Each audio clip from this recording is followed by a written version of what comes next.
Hi, welcome back to Psycho Pizza Party, and we're your hosts today, Mark Bessenger and Vito Trabucco. Today's pizza is from Tostino's, thin crust, sausage, and mushroom, and then some pepperoni and black olives. And we're enjoying it today with some wine. The black olives were good though too. Did they go well with the pepperoni? Yup, it was pretty good. I'm not the biggest pepperoni fan. I really like sausage. See, I have a tough time with that. Tough time with the sausage. That's why I do the halvers. So what's going on? How's everything? Everything's good. We both have some projects in the works, and just inching closer and closer on those. Be talking about those more in the future. But in the meantime, it's just write during the day and watch movies at night. As much as possible. So you guys talk about your latest viewing last night that you watched. DP Clifton Radford is a friend of mine. He's staying with us. Clifton, come stick your head in. All right, get out of the camera, guys. Clifton was my DP on my film Bite Marks, and so he's out here in LA right now. And so anyway, I'm a big horror fan, and Clifton's horror viewing experience is somewhat limited. So, and he likes classic movies, so I brought up Hitchcock's The Birds, which he'd never seen. So we watched it last night, and for him for the first time, and it was a lot of fun. It's one of those movies.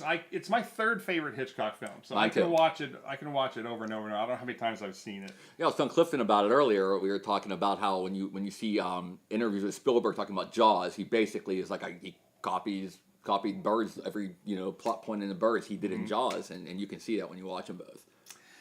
The one thing that I always talk about when we talk about the Birds, because they never answer the question why are the birds doing this, and they say it several times in the movie. And I had a horror film teacher when I was an undergrad at Indiana University, and we watched the Birds, and he had this really interesting theory that I thought made a lot of sense. And that is that the movie is really about the women in the film. Mitch's mother and Melanie Daniels and Annie Hayworth. And the reason the birds attacked, my teacher said the Greeks would understand this perfectly.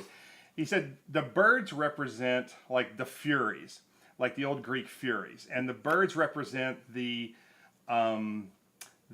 unrepressed anger that's unleashed by the mother. Because if you watch the Birds, every time they talk about the mother, and the fact that she doesn't like Melanie and she doesn't want Melanie. Anytime Mitch and Melanie are together, when Mitch and Melanie are together or coming together, there's this weird there's a weird relationship between Mitch's mother and him. Maybe they're dancing around the censors or something when they keep saying, "Oh, she's afraid she doesn't want to be alone anymore." But I think it's about right. I think it's about weird incest stuff. But every time, when the first time Melanie's attacked is when she's taking her boat back across the lake and she sees Mitch standing there and she's getting closer and closer to him, and that's when the bird hits her. And the next time it's Melanie is at Annie Hayworth's house and they're talking about Mitch's mother Lydia, and then boom, a gull hits the door. At the children's birthday party, the mother's bringing the cake out. She looks up and she sees Mitch and Melanie coming down the hill, and that's when the birds attack again. And then when the mother's sick in bed and she asks Melanie to go to the schoolhouse, well, she sends her right into that trap where the crows attack. It's just in the ending though, once her and Melanie, yeah. At the end, for those of you who haven't seen the Birds, shame on you, first of all, but secondly, spoilers. At the end, when Melanie is attacked and she's reduced to that catatonic state, and she's no longer a threat to the mother, the birds become complacent and they don't attack. They just sit there and they and watch them leave. So, and then if you also think about it, Hitchcock is British, and in Britain, the slang word for women is birds. They called girls birds.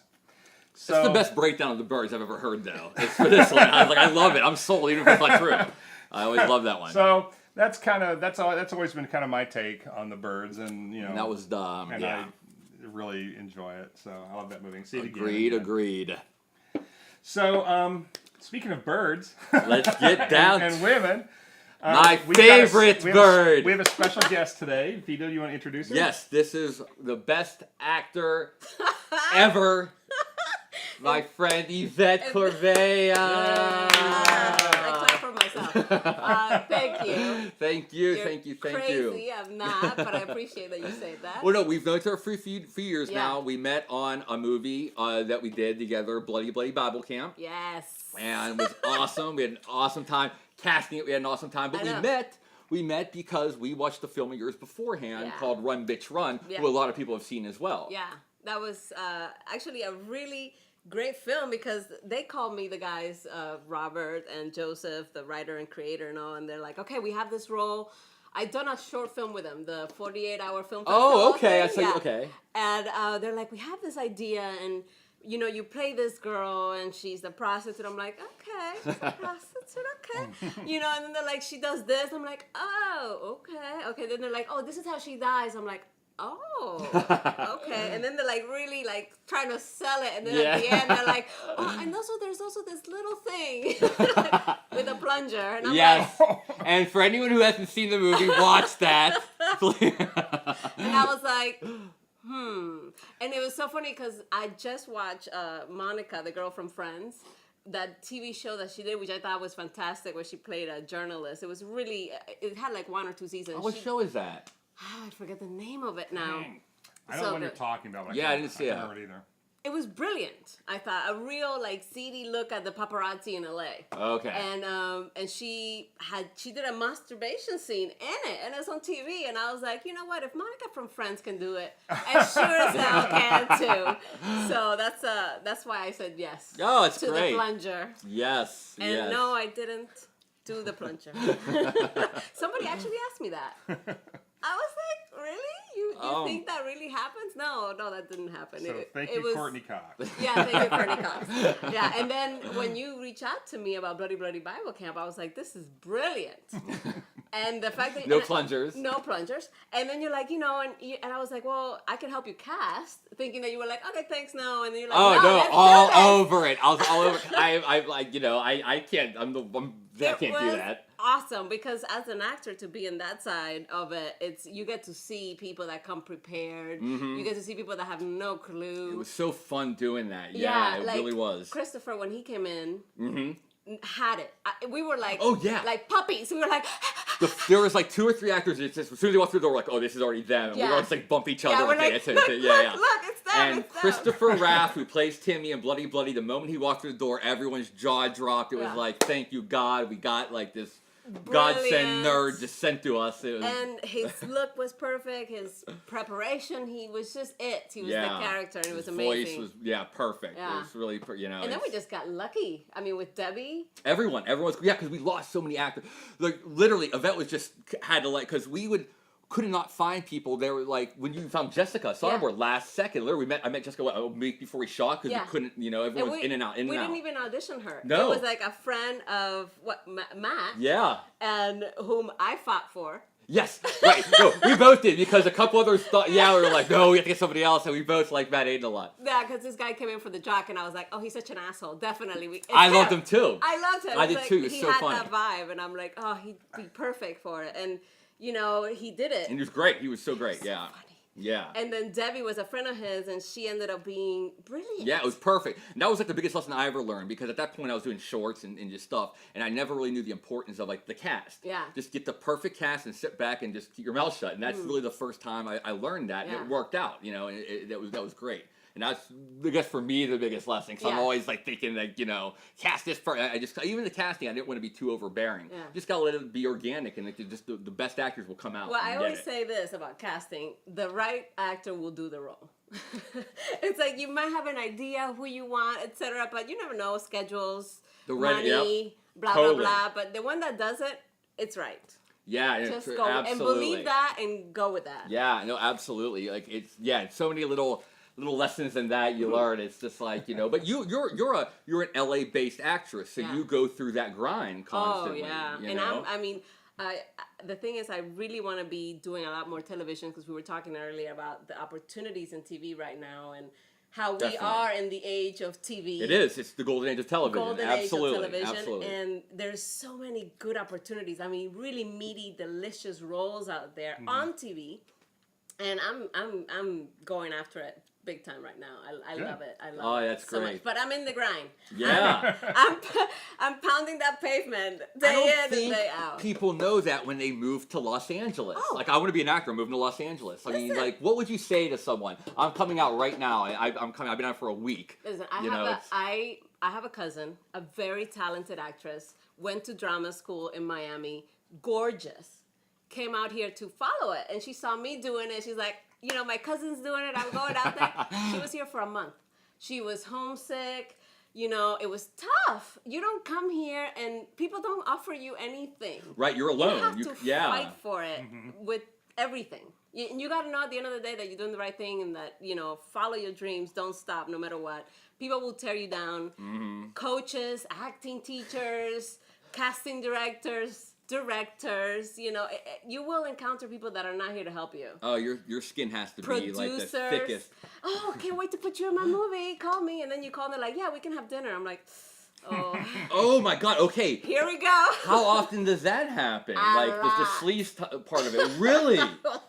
Like I thought, like that kind of would have ended in the '90s when you kind of like the like the internet would like killed like that stuff. So. Oh, God, no. And if not, what was I thinking all this time? God, no. Really? Yeah, no, it happens. And you can tell too, like you start very excited about the conversation. I'm like, oh my God, I love your project. Yes, this was great, and da da da. And then it's like, yeah, we can, you know. And then the promises start getting lesser and lesser. It's like, oh, I can't wait for you to be in my project. And then it's like, yeah, you know, we can discuss it over dinner. And it's like.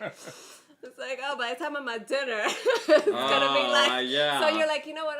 You gotta really make that dance. Like, Yeah. how far am I willing to go? I'm not gonna go far at all. I'm gonna tell you to go fuck yourself. So Yeah. it's I like, mean, there's friends of ours. Oh, sorry. Go ahead. I was gonna say, have dessert, don't be the dessert. Yes. Yes. I couldn't have said it better myself. No, I mean, there's friends of ours who talk about auditions where like you know they're told to take off their tops and these are like bigger projects, you know, and it's like you know you have to go. It's just the grind, you know. Well, you know, I mean, like I always said, and I've said this before. I did nudity in Rum Bitch Run, and it was a discussion that came in. You know, when they called me about the film, Right. Okay. I I definitely. said I'm not gonna do nudity, and then we talked about it more and more and more, and there was a moment where they really put it to me, and I was like, ugh. And you know, I said yes, and on hindsight, I was like, I don't know if I needed it, to be honest with you. And you know, it's done. There's nothing I can do about it. Boobies are out there, and I think what pisses me off the most is that they don't look that great. Ah! Don't listen to her. No, I haven't.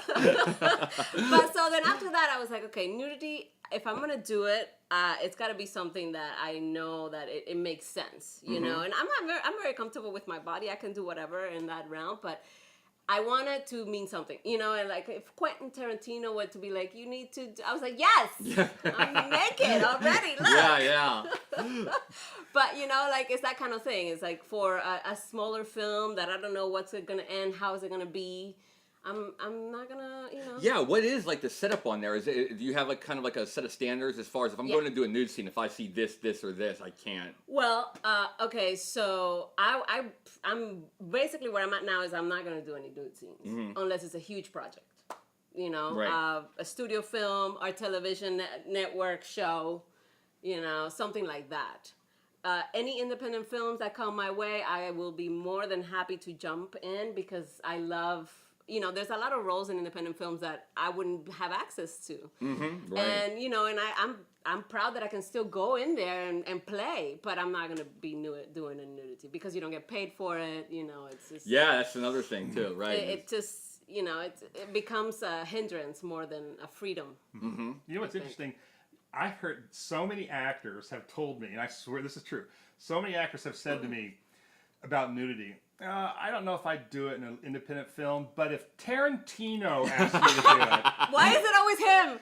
We're always why naked can't for Spielberg him. ask you to get naked? This guy must see more naked people than anybody. He must be... Because there's so many people who are like willing to get naked if he asks them to. So I'm like, Okay. He rarely feels nudity too, which is Yeah. funny, He's you like, know. you know what, you guys, I'm having lunch right now. He said, he goes, just make it during the callback. You have to do it in the movie.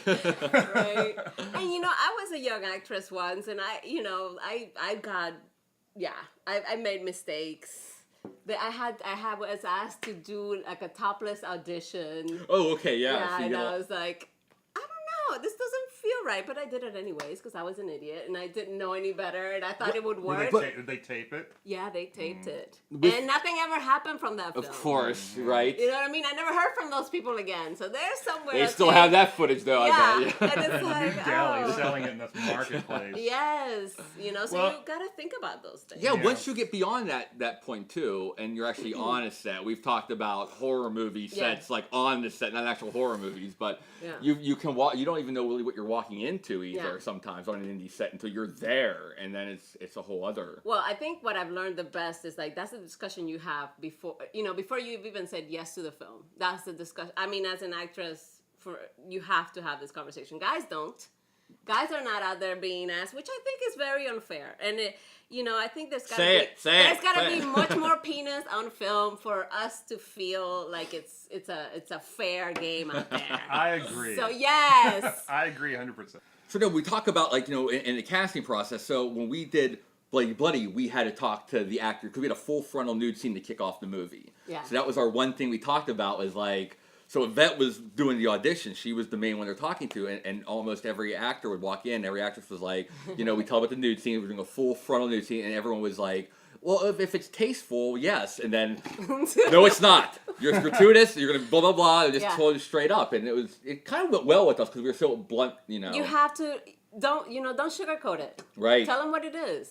If they can handle it, great. Now one less thing you have to worry about while you're on set. Yeah, they didn't have to get naked in the audition. We just told them bluntly, though, it's not going to be cute. Which, by the way, that opening sequence of Bloody Bible Camp, I am on rollerblades, which I do not rollerblade, and I almost died. Oh. And all I had to do was It's like so roll. hot, though, with the makeup It's going so down. I good. fucking love it. I had to roll from here to there, and I was like, this is where I die. I think somebody actually had to push me. Like I didn't really? Even, like I didn't even have the thing, and then they just pushed me into the frame, and I like gingerly sit down, and all of a sudden it's like, I made it, you guys. I'm alive. It's so great. It's so great. So an awesome thing you did not that long ago is you got on General Hospital. And it was awesome to get to watch her on it. It was so cool. It was so Actually, excellent story, because I did a play a couple of years ago, and the director is a stage manager and director of General Hospital. Oh, okay. And I had met the casting director there socially a couple of times. Mark Bessenger, excellent dude. And right before Christmas, I get a call from my agent, and they're like, oh, by the way, General Hospital is making an offer for you to be on the show and play a reporter now. And it's a co-star. And I'm like, I mean, I grew up watching General Hospital. I learned English watching General Hospital. Oh, wow. And it's... I love that. I've been watching it forever. It's I would go home, I would put General Hospital on at 3 p.m., and then my day could start, basically. I love that soap, and the fact that I got to be on it, and I didn't have to audition, and it was great. Yeah. It was like, and then the people that I work with were just the most generous, kind. It was a quick scene, and they didn't... chaos, too, though. It's really hectic scene. It was like I come in, and I'm talking to her, and I'm blah, blah, blah, and blah, blah. So we rehearsed it, we blocked it, it was great. And I'm like, they dressed me in this winter coat in the middle of December, but I was like sweating under the lights, and I go in and I do it, and they're like, great, thank you, we're done. One take. I love that. I was like hyperventilating because I'm like, I think I fucked it. They don't even care. They're like, move on. They do so much work. These people work so hard. They're like the hardest working actors out there. I bet, yeah. And I wonder if it's the part. I wonder if it's the soap opera format that's got something to do with that too. Well, they do 40 pages a day. Oh my god. So they don't have time to mess around. 40, I think God. the leads, I think they may get allowed a couple takes, of course, because they have to create the story and make sure what they're saying makes Be good sense. enough, right? But yeah, it was insane. Well, you've done all these different movies in different formats, but you've also for the horror movies you've done. Would you say there's something special about horror? Do you like doing the horror movies more than the other stuff? Is it more fun for you, or what? It's definitely more fun. And the one thing I love the most about horror is the blood, the bloodiness. The You like messy. getting bloody yourself? I love it. Which is one of the things I'm very upset that I didn't get to do in Bloody Bloody Valentine. I know, we just thought you were about to. I know! And her kill's really good, but we had to do it separately. And And it would have been so good on the spot. Yeah, I know. But I love it. I absolutely, the scream, I love to scream. Oh, can I say that Ivet was named the greatest screamer in horror movie history on day one of Bloody Bloody. Yeah. Everyone from Tim Sullivan, Yeah. Reggie Bannister, everyone was Wow. downstairs listening, and we kept making her do it over and over again because it was like hypnotizing. Like scream again. It was just like bah! Yeah. So good. I can't even tell. It's the best horror movie scream it's- ever. I love it. it. Was That so great. fearful, like really blood curdling scream. I love that. I live for that. You want to like let one loose now? That wasn't blood. That wasn't scary. Still that good was enough though for people. Well, everybody awake? And one last thing I wanted to bring up too is Ivet is also in our web series coming up that I directed a couple episodes. Mark is directed on it. Watch The Pretty Yes. Girl Suffer. We're just about wrapped up on that. Next month we'll be all done, so you will see Ivet in that as well, in and my- hopefully screaming in it. In my full glory. And I'm going to be in my death scene in this one. Yes. I'm going to be there. Yes, you can honestly die this time. And get bloody. Yes, Bloody. you get bloody. Honestly. So we talked about we do a lot of independent stuff. Yeah. There's just crazy horror stories, and you talk about talking with the actors before let them know what's up. When we did Bloody Bloody, we had Ron Jeremy. Yeah. We talked about that. You know, it was Ron Jeremy. He's playing Jesus, not dicks in his pants, but we still had to talk about everyone. Yeah. Like, hey, Ron Jeremy's in this movie, but it's it's a joke, blah, blah, blah. We have both been a part of a movie that had a porn star in it. That kind of it overtook it a little bit Yeah. for you, and sometimes we like to let our cast and crew have fun on doing whatever they want to do on set. But sometimes when there's too much pot and booze Yeah. and porn stars, Nothing gets done. doesn't work out too No, well. it doesn't go, it was like we were working in the middle of summer in Joshua Tree. It was hot. AC couldn't be on because of the sound. You know, you're wearing prosthetics, I was wearing a wig because I thought that'd be really interesting for my character, which it was, but a total regrettable decision when it's 150 degrees. Right. And, and then when you have somebody that's not a professional, that's a porn star, it really takes away from the professionalism on set.